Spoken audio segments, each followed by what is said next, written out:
السلام عليكم. في الفيديو ده بقى هعرفكم سر القلقاس الجميل، طعم وريحة ولون تحفة. ولو مش بتحبوا القلقاس هتحبوه بعد الطريقة دي. ودي عند آل السلق. وهقول لكم على مكون تاني خالص.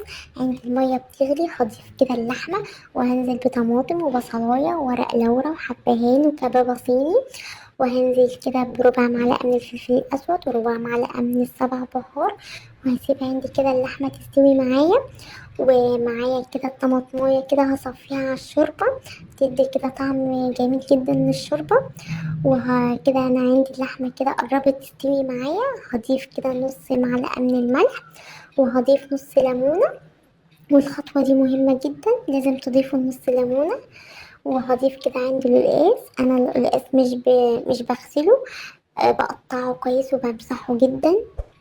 الخطوة دي مهمة جدا.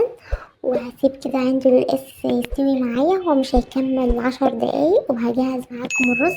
معايا معلقة كبيرة من السمنة، عليهم شوية من الزيت، وعليهم حبهان ونص كوباية من الشعرية. هسيب كده الشعرية عندي تتحمر كويس، تاخد اللون الذهبي، وهكون مجهزة عندي كوبايتين من الرز غسلاه كويس ومصفياه.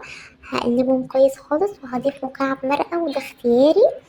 وهضيف كده نص معلقة من الملح، وأقلب الرز مع الشعرية كويس خالص. وهكون عندي مجهزة 3 كوبايات من المية أو 3 كوبايات من الشوربة، هضيفهم كده على الرز. وده كده شكل الرز استوى معايا خالص. وتعالوا بقى هقولكم على المكون السحري بقى، مكون جميل جدا. هضيف كده معلقتين كبار من السمنة، عليهم معلقتين كبار من الثوم المفروم. هقلبهم كويس كده ياخدوا تشويحة. وهاخد كده من التومة كده حوالي نص معلقة صغيرة كده، هضيفها على الشوربة. وهحمر كده التومة كويس، وهضيف ليها معلقة صغيرة من الكزبرة. وهشوحهم مع بعض كويس خالص لغاية كده ما ياخدوا اللون الذهبي زي ما انتوا شايفينها. وهضيف كده المكون بقى السحري بقى، هضيف 5 معالق كبار من الكزبرة الخضراء، هضيفهم وهقلبهم.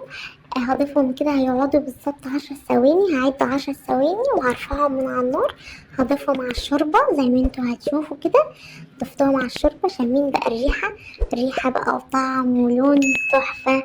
جربوا الطريقة دي وهتعجبكم.